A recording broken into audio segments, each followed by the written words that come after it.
So good evening, everyone. My name is Krishnan Narayanan, the Vice President of the IIT Madras Alumni Association and Program Coordinator for Sangam 2020. Sorry about the small glitch in the video streaming that happened. We actually played 3 videos, but put it to the effect of the pandemic. On behalf of the association, I welcome all of you all to our flagship event Sangam 2020, Driving the New Normal. This pandemic has led to the world's most profound medical, economic, social crisis of the century. And in Sangam 2020, we will explore ideas to convert this moment of crisis to an era of opportunities. Now, in this context, and keeping in mind the association's motto of impact to society, I'm happy to say that we have launched a free masterclass series to help individuals grow in their personal and professional dimensions. Today is the third masterclass of this week. Today's masterclass is on neuroscience, meditation, and mental well-being, a journey into the heart to achieve personal mastery and excellence. Now, this is an important topic. In fact, in the Sangam survey that we conducted this year, respondents identified mental well-being in the top 2 priorities for their personal growth. I'm also delighted to introduce the masterclass moderator for today. Prashant Vasu is an alumnus of IIT Madras, currently serving as a partner at McKinsey and Company. He's a certified volunteer trainer of heartfulness meditation and also co-facilitates a well-received course at IIT Madras.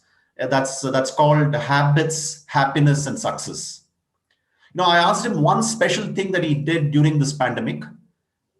Apart from all the meditation, of course, he's been learning Carnatic music. And as he humorously puts it, his music teacher, who is a grade A artist, has not yet forgotten his art, even after 35 sessions with Prashant. Now, in today's session, Prashant will be joined by his heartfulness friends, Gaurav, Stan, and Hester. A very warm welcome to them to Sangam 2020. Prashant, over to you for your masterclass.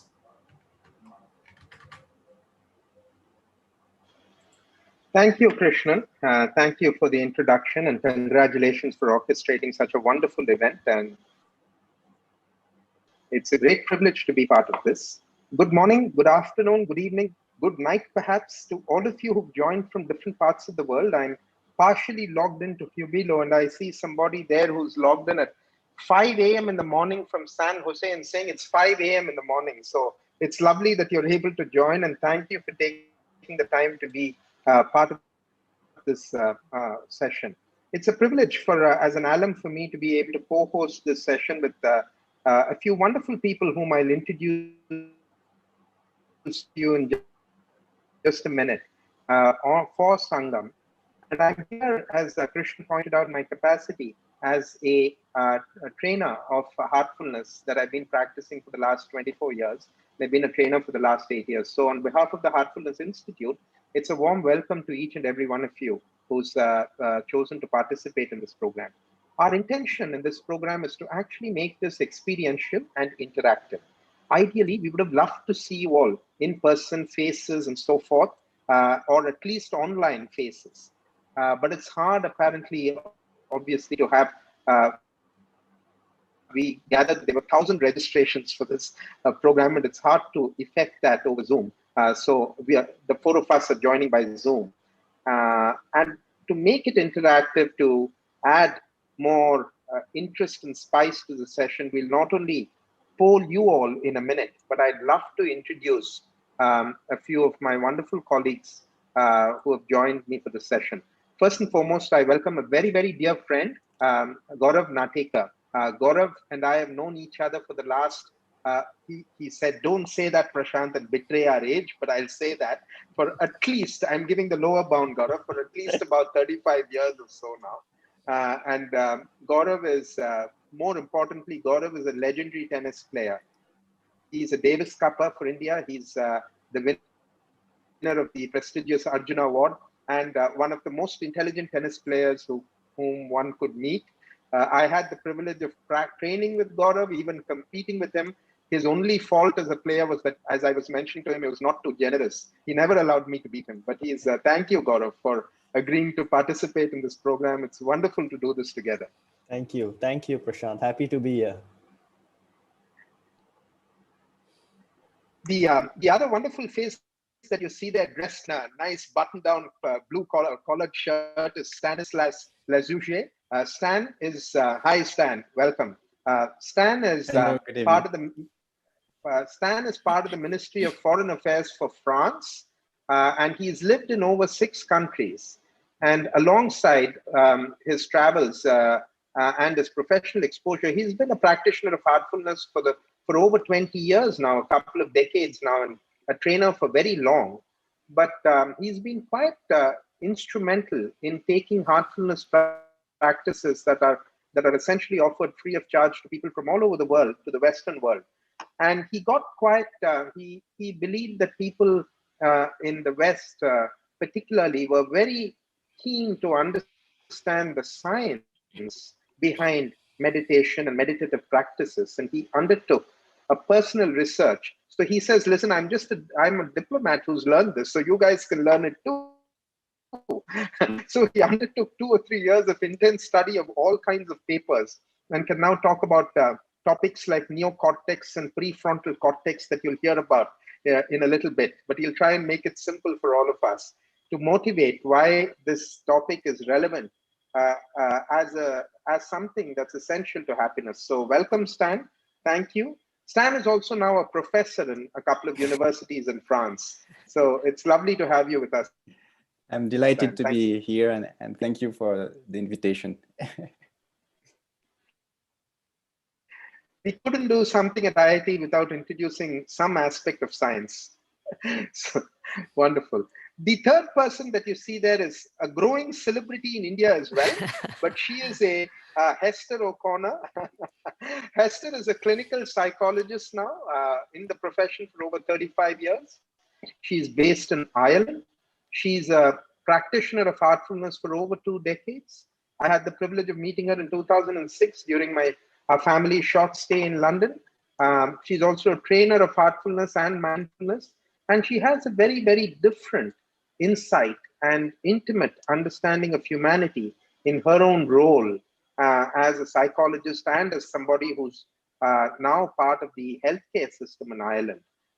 And she's now actually quite involved in many of the corporate programs that the Heartfulness Institute does all over the world, including India. So I keep telling her that you should relocate to India. You're becoming a celebrity here. So welcome, Hester. Thanks very much for joining us. Thank you. Wonderful. So delighted to see you all. And we'd love to know who's participating. We were told there are 795 registrations 2 days back. Then we were told, hey, there are 1,000 registrations now. And yesterday's program was fantastic, etc., etc. So there's a lot of pressure going into this program. So the first thing that we want to do is we want to find out who the audience is. That's what we want to do first.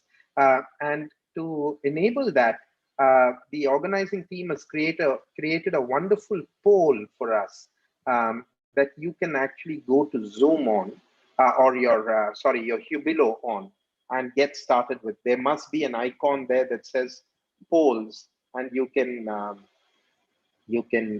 log into that. I'm looking at Hubilo at this side, so I know there is a lag between Zoom and Hubilo, so we'll just wait for that. And Lata, if you can help us a little bit with when the polls start. If you all go to poll, there are about 6 or 7 questions there. There you go. The first question is, where are you joining from? The second is about what you're engaged in, I think, what your main occupation is. And Lata, they can do all this together, right? They can poll all the questions together. People can just answer individual questions and move on, right? That's right. Okay. I'm on Hubilo, but I'm I'm only able to answer one question at a time. So are you sure people are able to answer all the questions in one go? Yeah, it's all happening now. We can see people answering. You can see people. Good. Wonderful.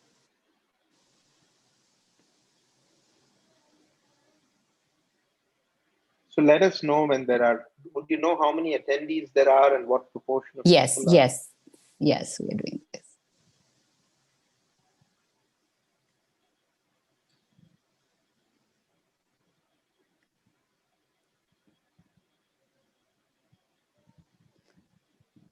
We'll give it a minute more. So we'll give it a minute. So there are 6 or 7 questions, folks. Yes, so that Sudhir, I think Sudhir Sitaram has joined from San Jose. I hope you're awake, Sudhir.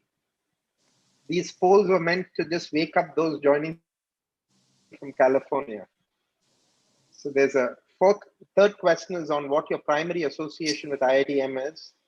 The fourth and fifth are a bit tricky. One asks you how happy you are in life. The other asks you how successful you think you are in life. And then there's another couple of questions on why you're here.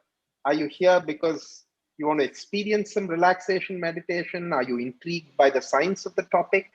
Are you intrigued by the panelists?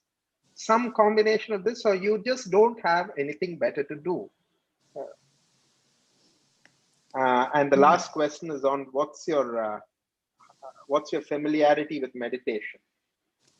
Okay, Lata, if you're can ready, I start this? Yeah.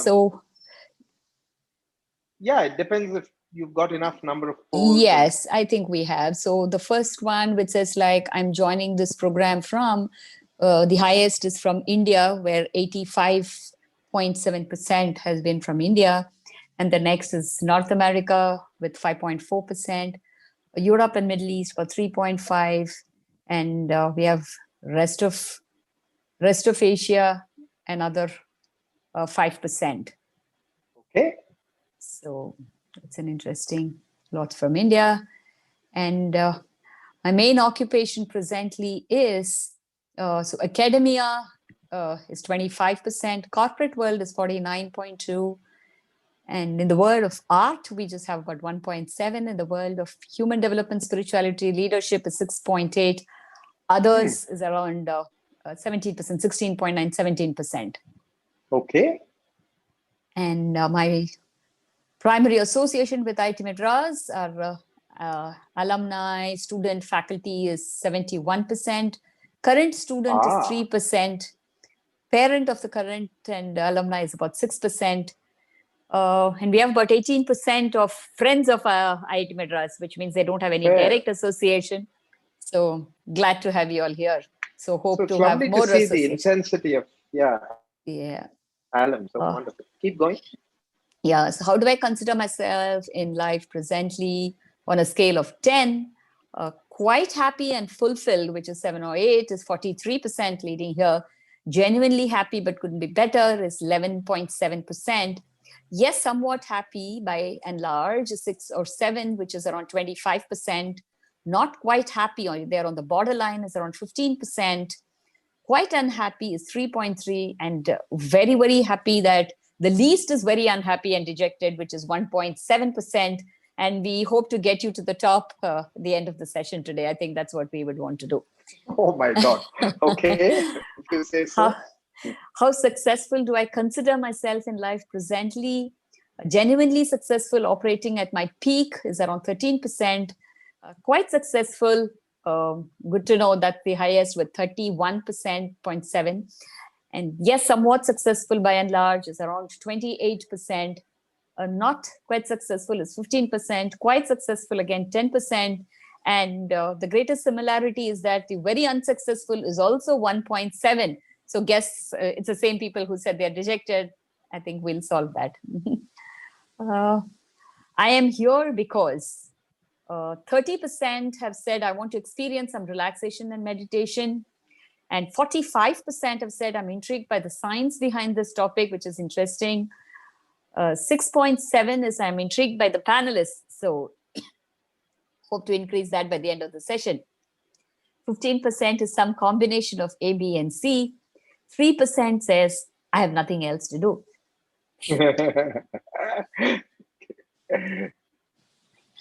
Anyway, thanks for coming.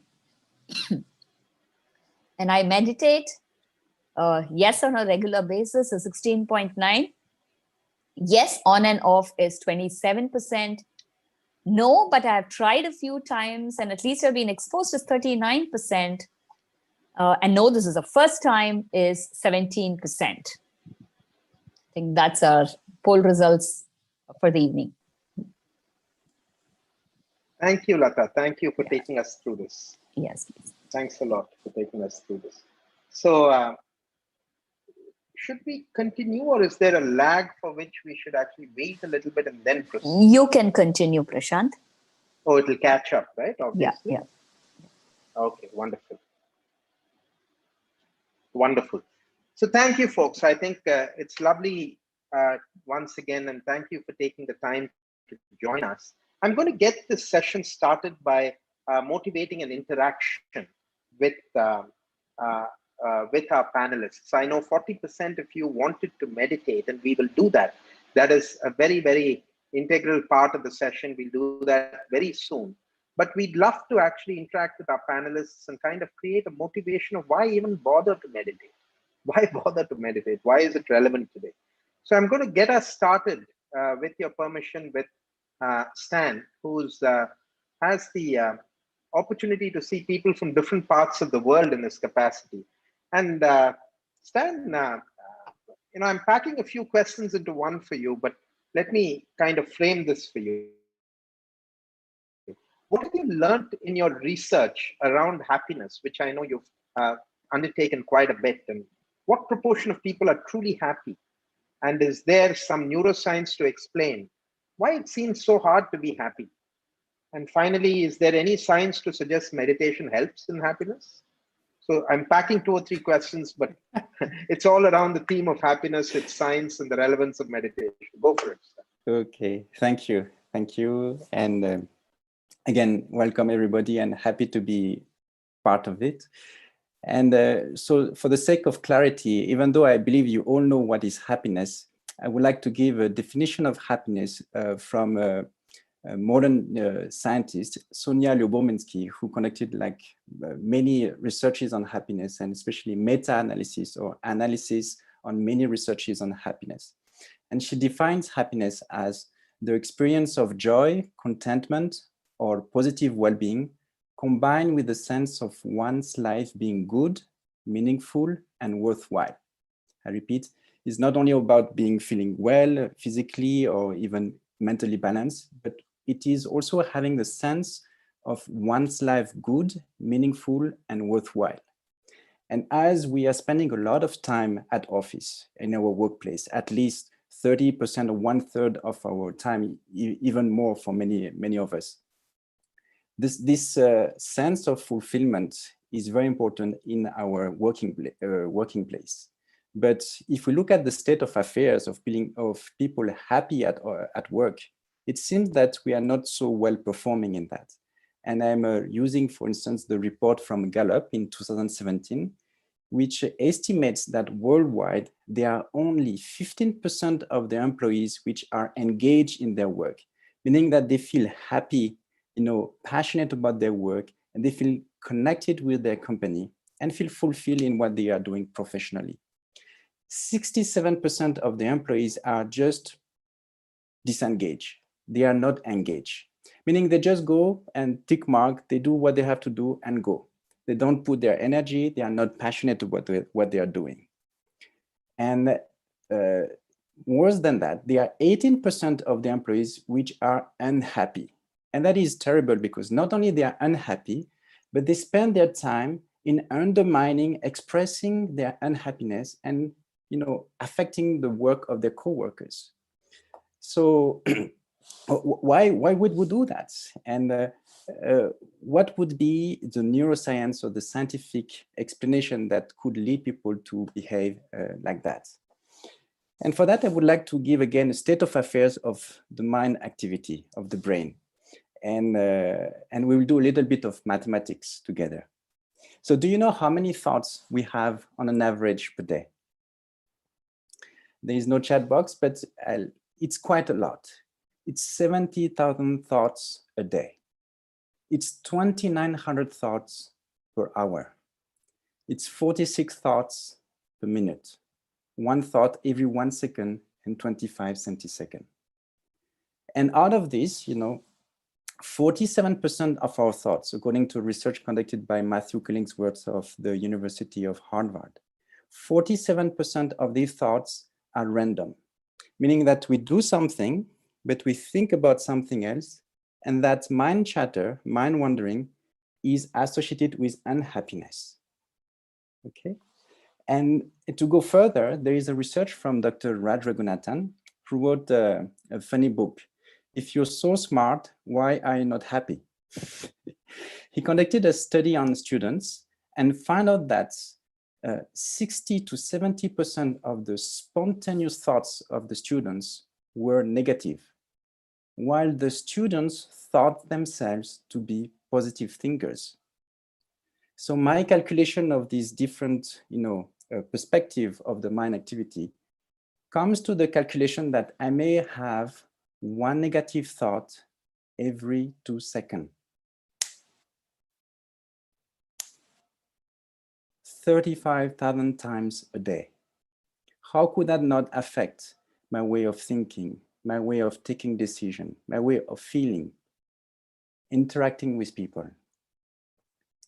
So let's now try to understand what is the underlying cause deeper from the scientific and neuroscientific perspective. We have to understand that our thoughts are not our friends, because we are affected naturally by what we call, or by what Dr. Rick Hanson described or called the negative bias.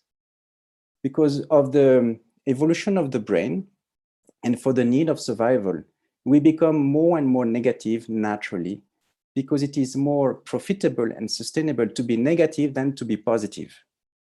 And therefore, our brain is primed to label, identify threats and negative information to ensure that we are surviving. And that is affecting our normal brain functioning. And because when we are not focused, our brain is not, is not shut down. It is actually very active. We call this the autopilot mode, or the default mode network. The autopilot mode of the brain. When we are not focused, then the brain shifts into this autopilot mode. And this autopilot mode is associated with 3 mental processes. One is self-referencing, or thinking about me in the past or in the future. The second mental process is social comparison, always thinking about me compared to what the others are going to think about me and how I should behave based on their behaviors, or trying to see if I'm better or not. And the third mental process is rumination, meaning that we keep on having the same thoughts all the time. So therefore, nearly 50% of the time, I am into this mental world, which is always thinking about the past or the future, being by nature negative, trying to see the wrong things that may happen to me. And therefore, that is affecting my moods and my sense of happiness. So how meditation then can help us? It's because when we are focused or when we are meditating, we actually deactivate the default mode network and activate some other parts of the brain related to lateral cortex, which are associated with feeling, sensing, and being in the present moment. And therefore, I am more performant in what I am doing.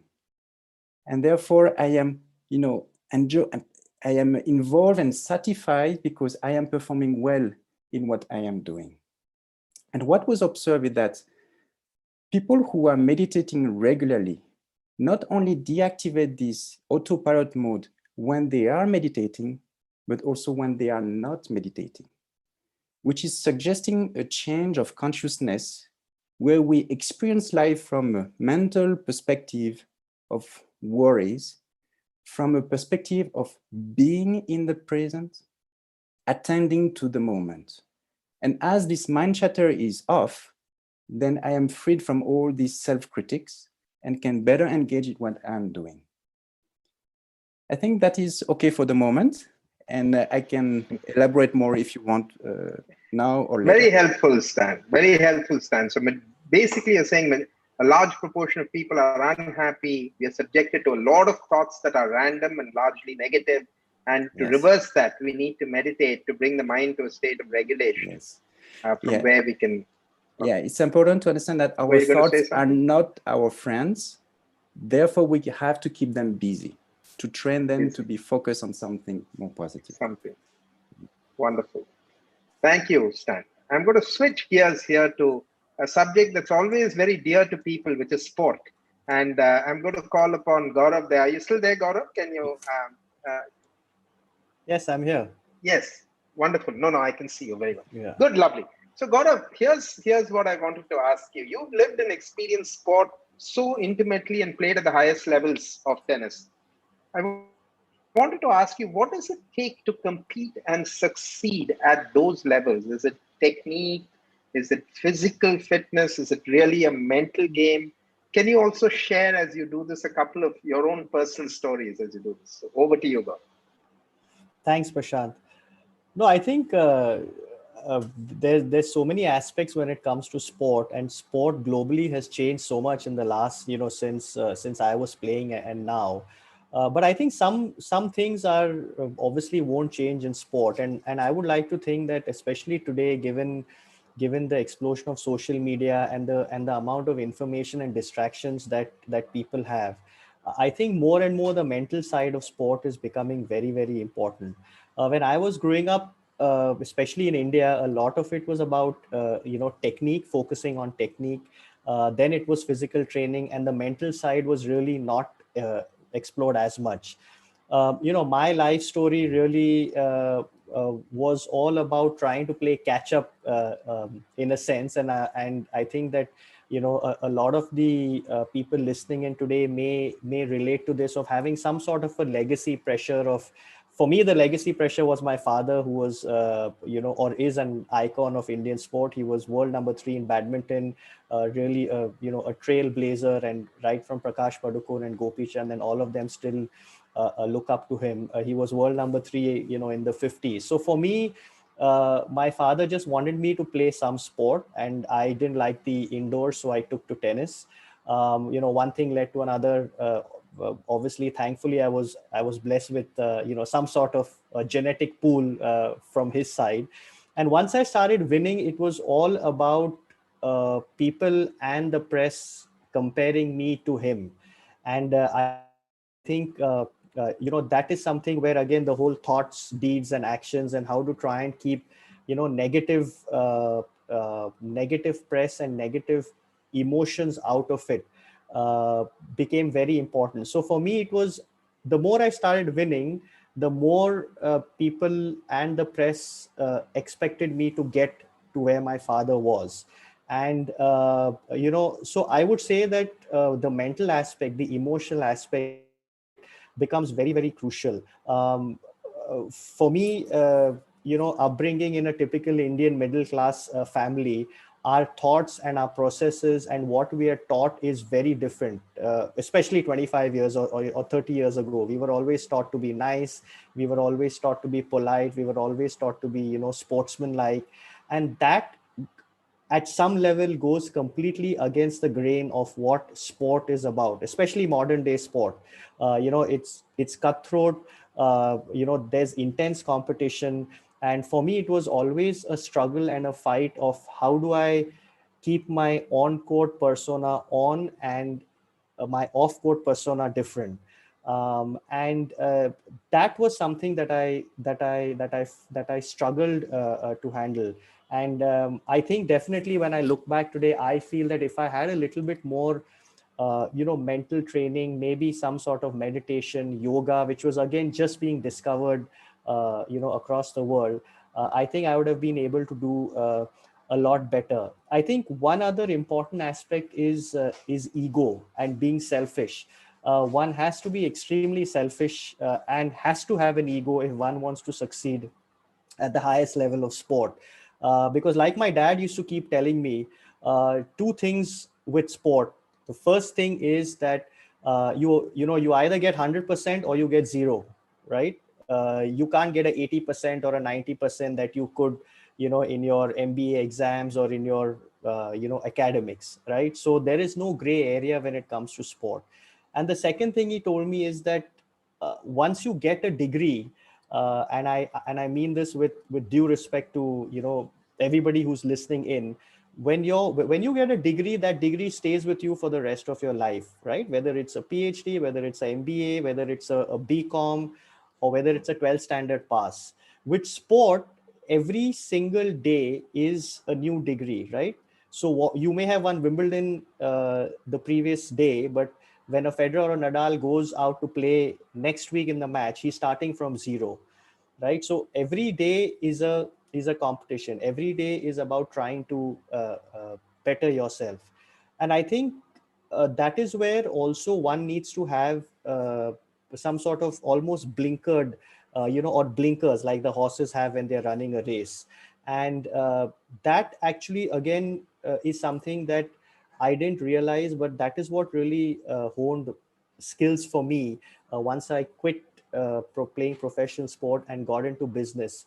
Uh, um, your instinct gets honed so well that it's almost as if that your first instinct of either judging a person or judging a business deal or anything in life is most of the time right, because it's been honed so finely.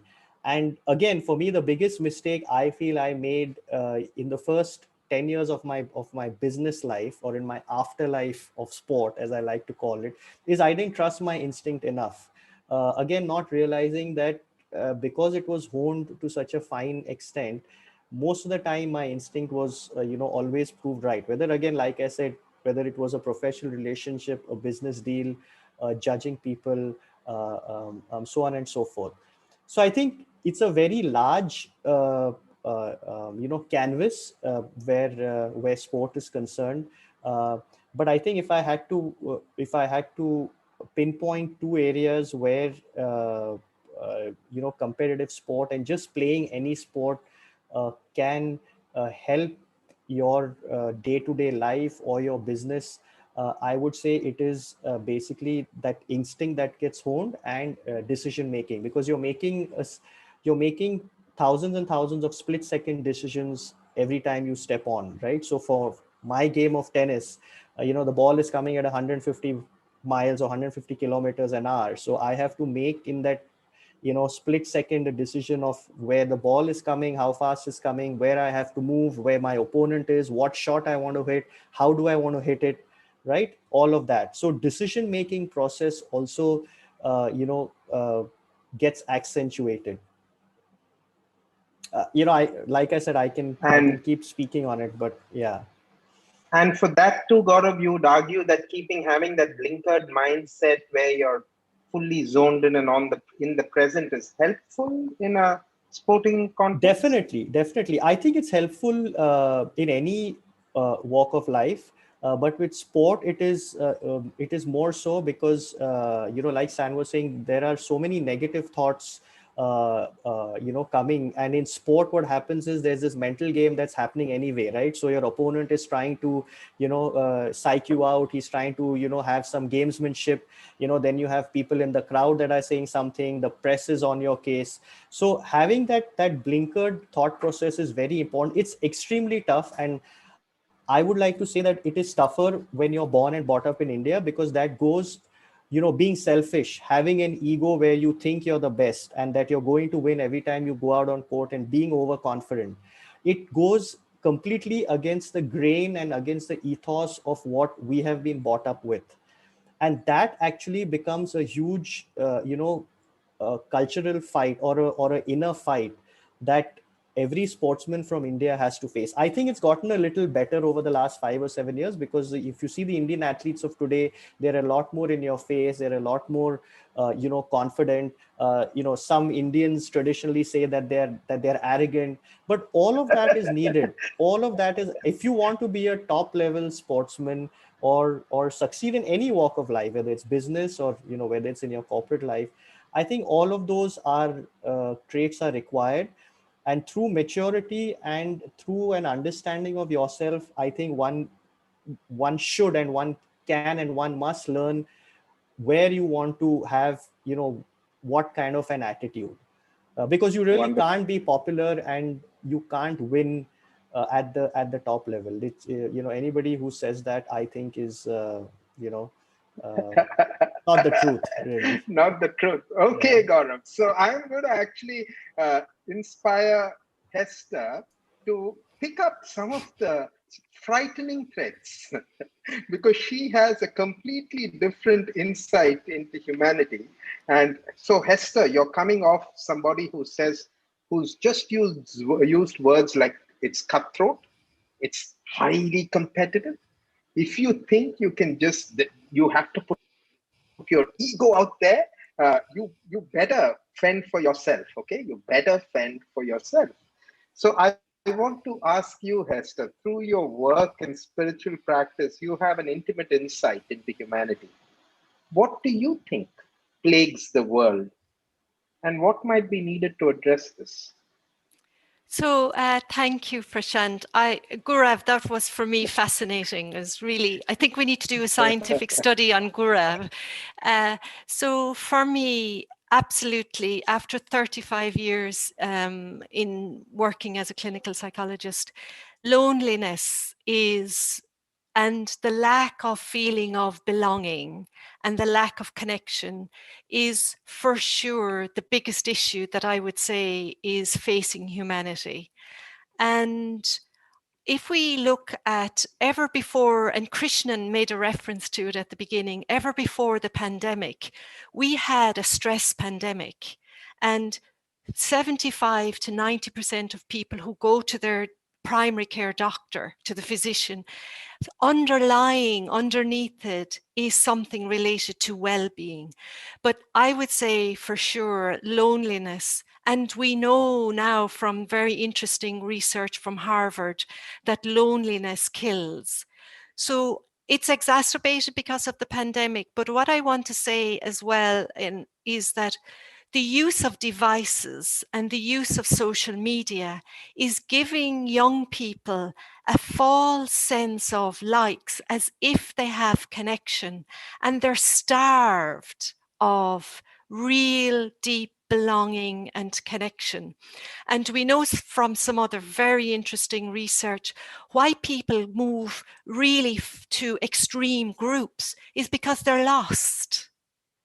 And one of the things, and as you said at the beginning, I've been in heartfulness for a very long time and trained in mindfulness, that when we come to the heart, we're connecting much more deeply inside to the core and the beauty of that, what we are as human beings on the inside. And this connection helps with this loneliness. But it not only helps with it in terms of, because I'm involved in research in heartfulness, and what we're finding is that people are saying, I feel more connected with myself. I never expected to find that. And it's so interesting because when I'm more deeply connected to myself, it's easier for me to connect to you and to everybody else. So this kind of quality, but just let me tell you this piece of research that started, it's the longest study in terms of happiness. It's a very longitudinal study. It started in Harvard. Matthew Waldinger in 1938, and he looked at 268 men. And one of the Kennedys' poor neighborhoods in the US. And he followed them and found that people that didn't have meaningful connections, people that didn't have relationships, men who were on their own, and we know that all the time, they're much more likely to die younger, and also it is more a risk to your health feeling lonely than obesity or smoking. And we know how much money we put into anti-smoking. And it affects your cardiovascular system, and it affects your physical health, all aspects of physical health and all aspects of mental health. So it is a huge risk factor in blood pressure. So lonely individuals are also found in research to have a higher risk of, in later years, having dementia. So we should really be taking this issue around inviting people to try meditation like heartfulness, as we're going to go on to do now, because the effects of it, it's much better than, going and getting, if you can, and I would never be against people needing treatment for anxiety or depression, because it's very important, and it's really important.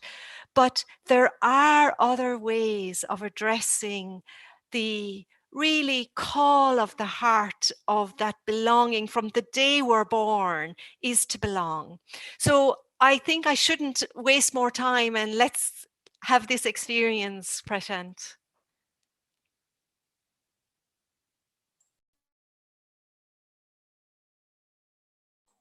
So please unmute yourself. Oh, yeah. I can thank you, Hester. Thank you so much for that. And thank each of you for your varied perspectives pointing to the need for us to learn to train our heart, put it at peace, and automatically create a mind that is at ease, as we say, and that becomes the basis for us to be effective to ourselves and to the world and to any field of life that we pursue. I'm seeing a lot of responses in the chat box here at Jubilee. People love the science of it, and there's somebody who said, yes, the killer instinct wins, and we should kill the dying goose, if you will, Gaurav. So there are many effervescent responses that you're actually seeing in the chat box. And Esther, there's a lag, so I'm sure that there'll be something that comes about what we're seeing as a loneliness pandemic. But just to switch gears, I think all this is essentially pointing us to the need to train ourselves to find peace in the heart and ease in the mind. And that's really what heartfulness is about. And that's what we're going to experience now. We're going to do a little introduction just to ground us on some definitions, but soon run into the practical side of it for the next 20 to 30 minutes. And those of you who are meditating for the first time or who've done it very sporadically before and who wonder whether you can meditate for 25 minutes or so, please give yourself the opportunity to surprise yourself. Okay. So here's very just quickly a minute. A bit of Prashant, there are yes, two questions to stand on the question answers. So if we can finish that before we move on. So it says, dear Stan, thanks for the detailed note. Do you say? Do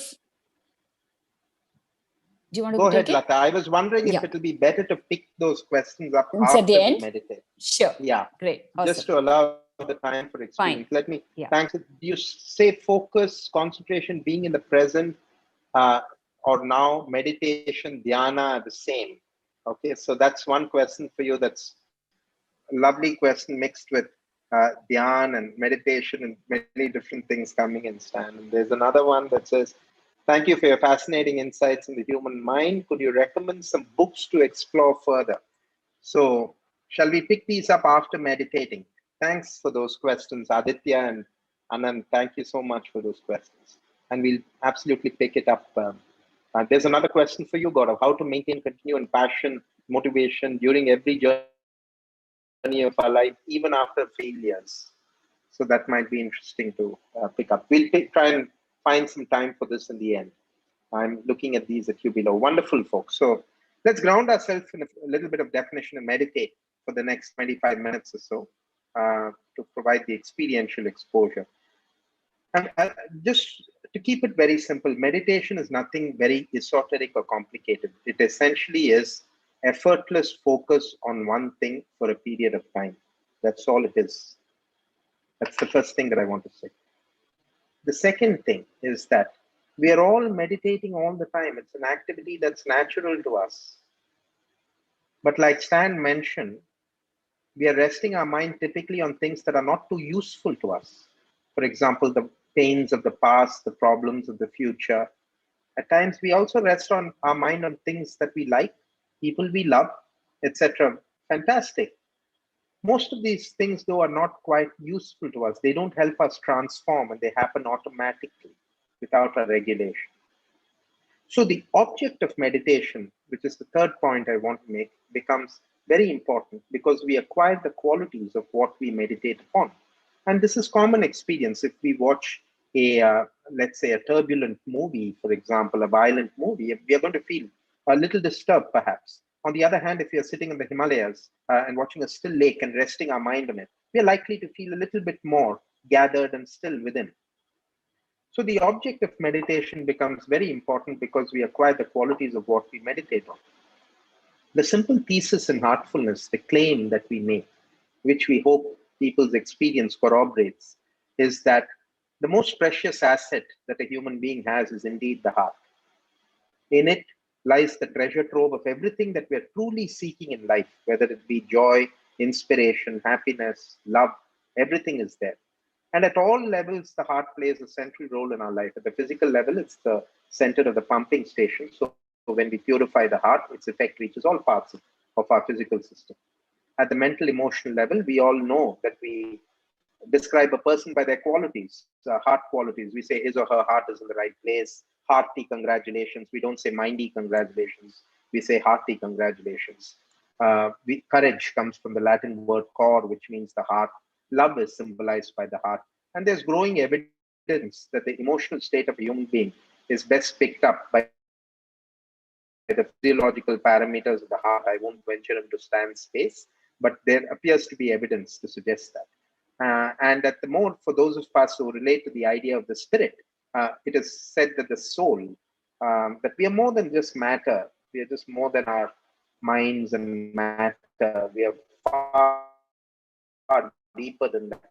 And the presence of the soul can be experienced in a human being in a most profound way in the heart. So in heartfulness, we meditate on the heart. And that's what we're going to do for the next. We're going to do a two-step process.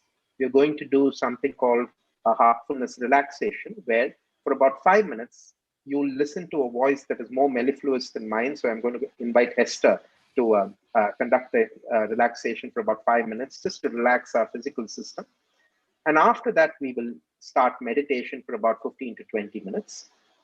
When you hear, please start meditation, all you need to do is you make a gentle suggestion that there is a source of light in the heart already present that is drawing your attention inwards, and simply rest your mind in the heart as if you're turning on a television and watching it. That's all you need to do. And at the end of it, when we say that's all, you can open your eyes. So you basically rest your mind in the heart and chill out. Now, just one caveat.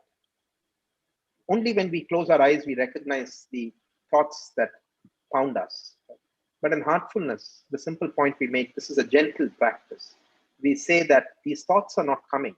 The thoughts that are arising are actually leading us. They're going. Just like when we sweep a floor, dust will come. But that's why we are sweeping the floor. After the process, the floor is clean.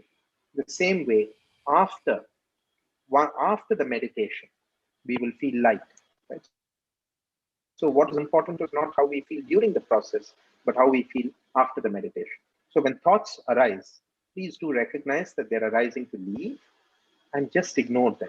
Let them go and continue resting your mind on the heart with the idea that there is light in the heart, drawing your attention inwards. You don't have to see any light. At the end of this 15 to 20 minutes, we will say that's all. And you may open your eyes. So I'm going to request you to take a minute to kind of put your devices aside and dedicate this time to yourself.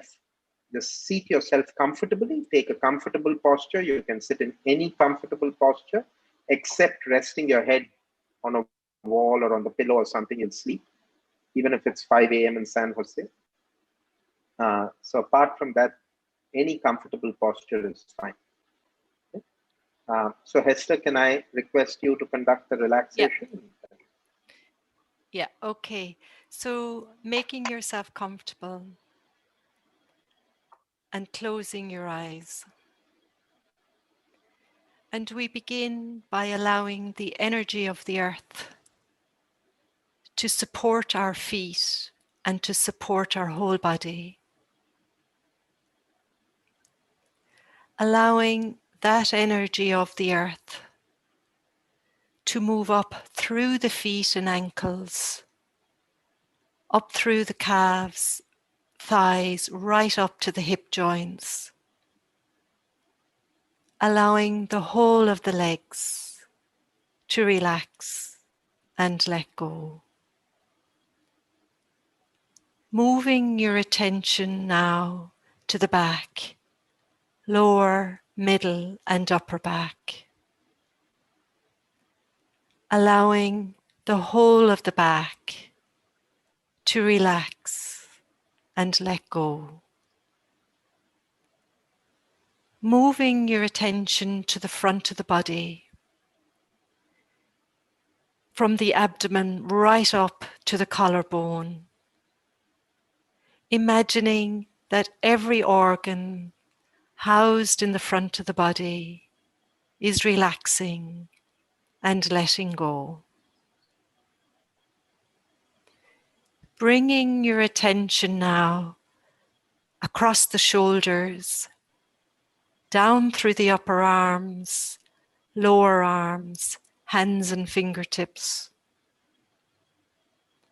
Allowing the whole of the hands and the arms to relax and let go. Moving your attention to the neck, right up through the back of the head and down through the forehead and the face. Allowing your eyes to be soft and relaxed and your jaw to be relaxed. Allowing the whole of the neck, head and face to relax and let go. And now imagining that a shower of peace is washing through you, from the top of your head, through the soles of your feet. Every cell in your body is bathing in a shower of peace. Bringing your attention now into the heart area as we bring the relaxation to a close, and letting your attention settle and turn inwards in the heart area.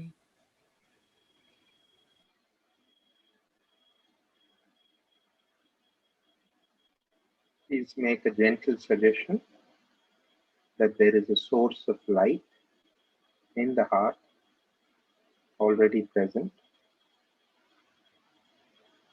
drawing your attention inwards. Rest mind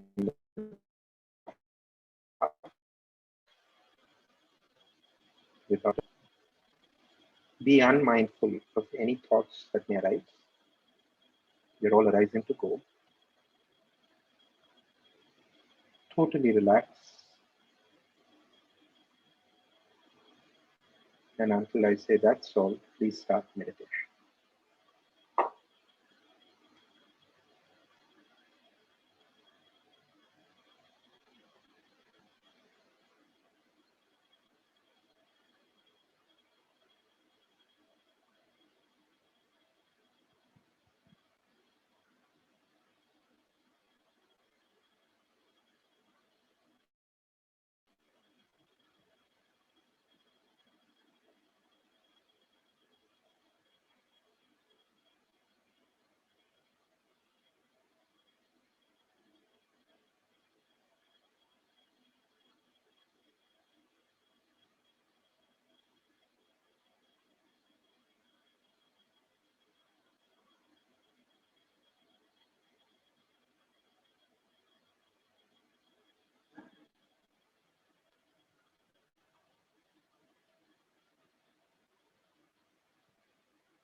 That's all.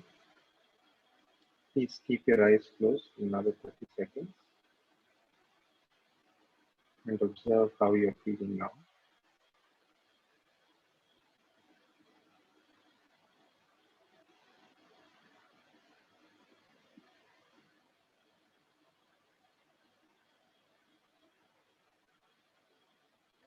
When you're ready, you can gently open your eyes.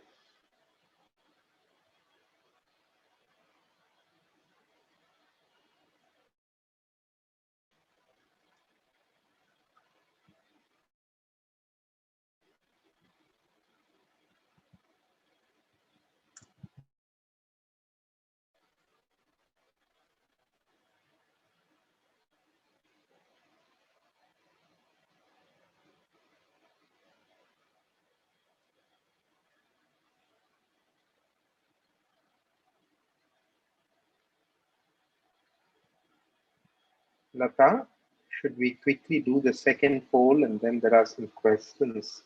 Time for Yes, some more sure. questions. Sure, the polls are on. We are going live on the polls. Going live on the polls. So dear friends, there are 3 questions for you.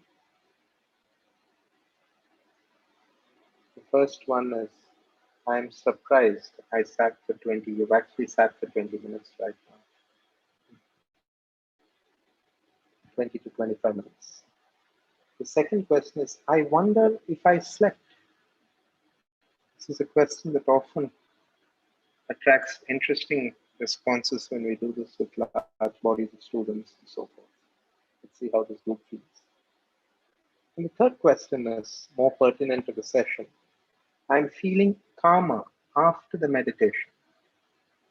And there are 4 choices in each of these, from completely agree to completely disagree.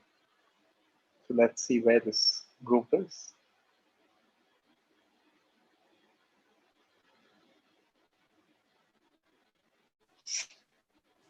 We'll give it a minute.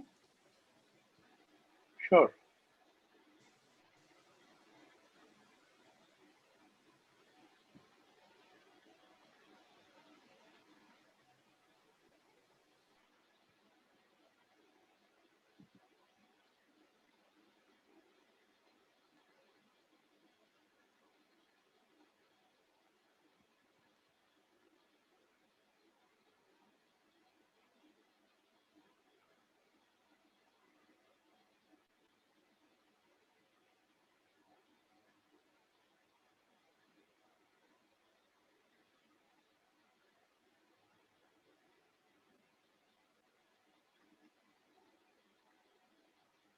Yeah, I think we can take the answers. Sure. So I'm surprised I sat for 20 to 25 minutes. Somewhat agree is around 40.4%. And completely agree and somewhat agree, both are 21.3%. That's a big thing. And completely disagree is 17%. Okay. I wonder if I slept. Completely disagree was 40%, 40.8%. And somewhat agree is 32.7%. Somewhat disagree 16.3%. And completely agree is 10.2%. So basically 40% Yeah. kind of agree that they wonder if they slept, and the Slept. remaining 60% are fine. So around Yeah. 45, 55. Okay. Yeah. I feel calmer after meditation.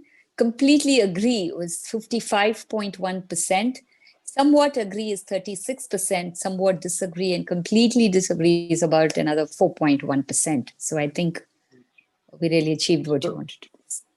So 90% are either agree somewhat or completely agree that you felt calmer after 92%. That's right. Yeah. Oh, interesting. Interesting.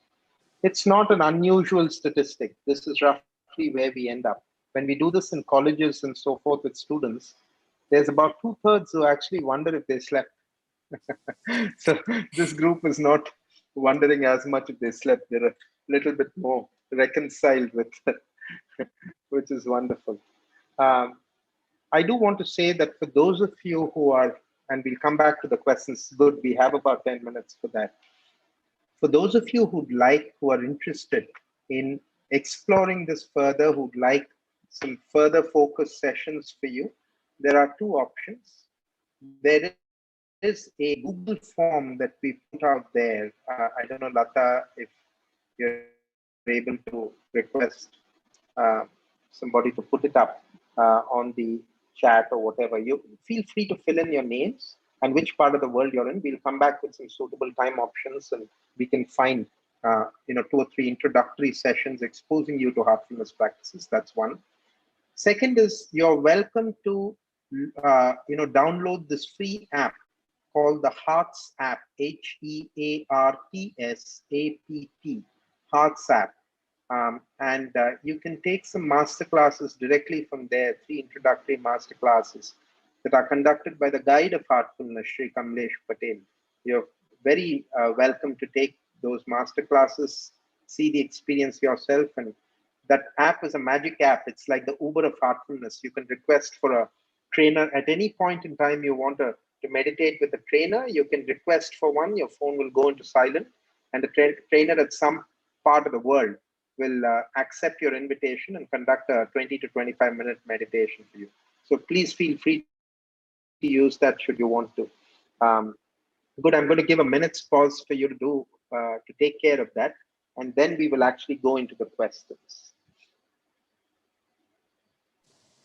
Yeah, so we have the Google form link mentioned on the chat box. Okay.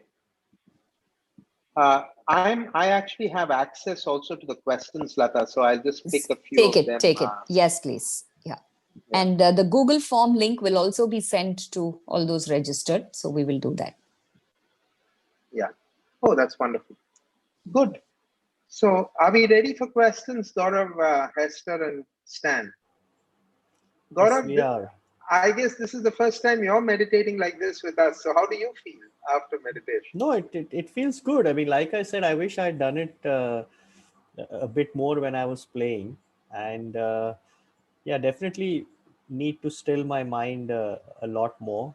I am fidgety and hyper by nature. So going to try So here's the and do question. this. Yeah. Okay. So here's a question for you, Gaurav. Before you choose to meditate, here is what somebody is asking you. It's an anonymous user. The person didn't want to disclose their identity. They say, I was often told that you need to be aggressive. Do you think it is a common issue for Indians? Can meditation actually help you achieve it? Because usually meditation is associated with calmness, passivity, and so on. What do you So think? I think it's a fantastic question, and I think the person should not remain anonymous on this, and because I actually wanted to touch upon that when I was speaking. So my personality, Prashant, as you know, is probably similar to yours. I've always been a bit laid back and relaxed. In fact, too relaxed from what my family and friends and everybody tells me. So actually, even today. People tell me, or when I was playing, definitely I felt that meditating may actually have an adverse effect for me, because as it is, I was calm and I needed to get a lot more aggressive on court, which I touched upon that. And I think this is something that probably you and Hester and the experts need to answer, is that if somebody is like me, who as it is has a very laid back and a relaxed personality, but is in business and is often not aggressive enough when it comes to crunch of the deal making, or negotiations and all of that. How do you, is that a deterrent? Is meditation a deterrent, or can it actually help, and if so, how? So Gaurav, I'm going to ask you to stay with yourself for a minute, and then I'll go to Stan, okay? Okay. Being a sportsman, Gaurav, you've experienced being in the zone. Yeah. Can you describe to the audience, and can you just go back and describe what does it feel like to be in the zone? So for everybody out there who don't know what the term zone, in the zone means, I think let me just clarify that in the zone in sporting terms means when everything is going according to plan and you actually feel that your muscle memory is taking over and everything is happening according to plan. So now to answer your question, I think it's an amazing feeling. And again, the more times that one can be in the zone when you're competing in sports, the better it is. When I am in the zone, now let me give you another example. My mother was diagnosed with cancer in the year 1993, and I had just turned 19, and I went for my first national tennis championship. Winning the national tennis championships in the men's category is a big leap from the juniors, right? It's a big step. Now, as even today, when somebody asks me how did I feel when I was in Jaipur for that tournament, it was a 1 week tournament. I ended up winning 7 matches and I ended up winning the title. I can barely remember anything of it. It was it should have been something that should have stayed with me for the rest of my life because it was a career defining moment for me. I broke into the Indian national tennis team because of that tournament win. But I had got to know of my mom's illness 4 days before on a phone call that my dad made. And I think it was those conflicting emotions of anger, sadness, maybe some amount of frustration. And I feel today, when I look back, when I went to Jaipur, I think I got into a bit of a zone where I had to just blank everything out and just go out there and do what I was supposed to do, which is go out there and win. So I don't even remember who my roommate was, what I did, what is the process I followed, because you have to follow a certain routine and process, right? That's very important when you're playing at the highest level. So I think that is what I would say for me was being in the zone, is that my mom's illness, in a sense, maybe numbed my mind so much. And I said, if I play this tournament or I just say I'm backing out, and I didn't want to back out because it was a very important event for me. So for me, being in the zone is when you actually get off the court and you don't remember what you did, how you did it. You may watch a replay of a match and then you were like, I did this. Oh, I did this. Oh, this happened. You cut out. I mean, you don't hear the sound of the crowd. You don't hear anything. It's just your mind and your muscle tuning into one and then taking Absorbed in it. the. Yes. And Okay. yes. Gaurav, thank you for that intimate sharing and such a personally trying situation, and saying that I recognize you're, on time, but I do want to extract out what you're suggesting is that in the zone, it's a tremendous feeling. It's an unbelievable feeling.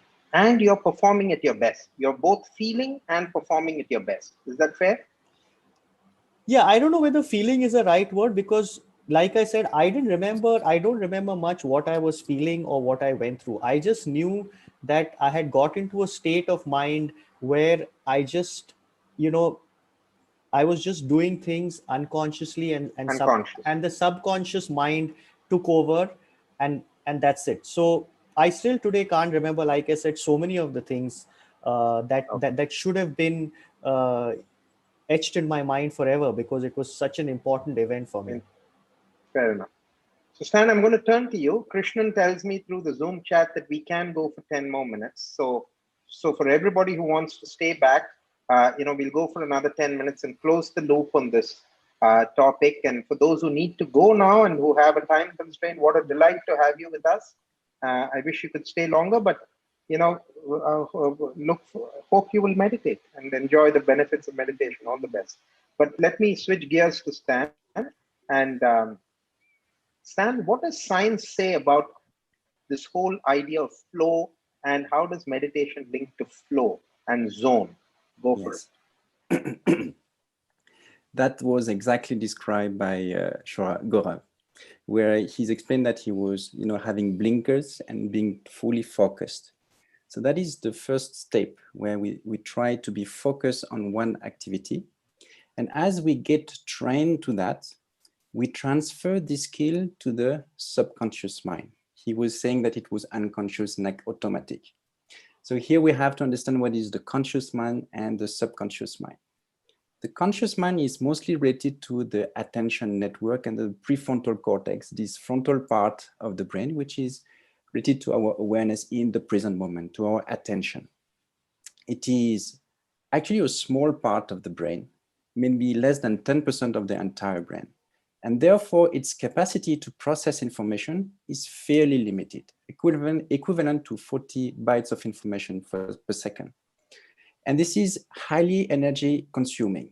But this is where we can learn something new. You know, like when you were learning to play tennis or bicycling or driving a car, you were fully, stressed and concentrated in what you were doing. And as you were trained or getting used to that, then this skill was transferred to the subconscious mind, to the lower parts of the brain. And the subconscious mind is 1 million times more powerful than the conscious mind. And therefore, it becomes effortless and automatic. And the more we train, the more our capacity to then be conscious in the subconscious mind becomes easier and easier. But for that, we need to allow the mind to be relaxed, to be effortless. Otherwise, we will the default mode network will come, and the voice of criticism, the voice of fear, the voice of cynicism, the doubt comes into play and interfere in our subconscious training. So the more we are meditating, or the more we are training, the more it is easier to go into this zone where consciousness is there, but we trust in our entire body or brain understanding and expertise of what we are doing. And therefore we become so much powerful. And that can be in sports, that can be in thinking, that can be playing music, that can be painting, whatever we like. That was studied actually by Mihaly Csikszentmihalyi. He wrote the book Flow, the Psychology of Optimal Experience. And he defined flow as a mental state when a person is fully immersed in the present, in a feeling of energized focus. Okay? So he's fully grounded in the moment. And he described this state with the following description that were actually very well taught by Gaurav. There is a sense of be fully grounded in the moment, that you're not in the past, you're not in the future, you don't remember whatsoever of you were doing or what you have to you do. You are in the moment, and there is a merging of actions and awareness, and that was also described by Gaurav. But you may, like Michael Jordan, he was explaining when he was in the zone. When he got the ball, he could be aware of all the crowd, all his partners and opponents, and he could foresee whatever they were doing and plan his action. So he was having a 360 awareness. And the sense of, there is also this feeling that you can overcome any kind of difficulty. And the sense of time is also disrupted. There is a sense of a continuous present moment where you unfold, where 15 minutes just go like this, but actually it was 3 hours because you're fully immersed in the actions. And there is also this sense of feeling interestingly happy because you're performing well in what you like. So George Mumford, who wrote the book, The Mindful Athlete, and he was actually the trainers for the Chicago Bulls and many basketball stars, said that meditation is helping in being flow ready, because we're able to disregard the distractions and all the emotions, the doubts and critics, and keeping on being focused in that in what we are doing. So what meditation can help is to enhance this inner capacity, this mental regulation, but also it invites us to be in flow, not for only external activities, but to be in flow with our own self, our entire potential, all what is within, because this is us, right? So why not making a better use of ourselves? Thank you, Sven. So to answer that very interesting question raised back, we would submit that to perform at the highest, to be in a state of flow, when one performs at one's best, when one is fully engaged in the present, that is enabled by a meditative practice. So that's the simple thesis here, and we're making, which just a couple, I think we have a couple of more minutes, and we take a couple of more questions. Hester, I'm going to come to you in a minute. There's a question around how do you concentrate during meditation and so forth, and how do you really concentrate? What we say in Heartfulness is that we don't try to concentrate. Concentration is distinct from meditation. Concentration requires effort. Meditation is about effortless focus on one thing for a period of time. It's about effortlessness. There has to be both focus and effortlessness in the process. So we don't try too hard, but we rest our mind in the heart. That's why we chose the words rest the mind in the heart. And that is particularly aided in the heartfulness practice with the presence of trainers and so forth, and the presence of a subtle energy that enables meditation. Talking about heart and mind, there's a lovely question by, I imagine, a researcher, Dr. Rakesh Mohanty, who says, heartfulness, mindfulness, what is the distinction between them? And there's a related question by a research professor. If I'm fully involved in my research, am I meditating? So Hester, can I point you to that? Heartfulness and mindfulness, is that? Yeah, there are a number of differences in heartfulness and mindfulness. So in heartfulness, we're connecting with the source that is within us. And mindfulness was developed as a relapse prevention strategy, first of all for mental health, for depression, then anxiety, and then for physical conditions. So it was designed, and there's a lot of studies of the effectiveness in terms of a relapse prevention. Whereas heartfulness, where we're connecting with the source of our own being, is entirely different in that we're trying to get a balance between our inner being and also being in the world. So I think it links with this question. If I'm fully engrossed in my research, am I meditating?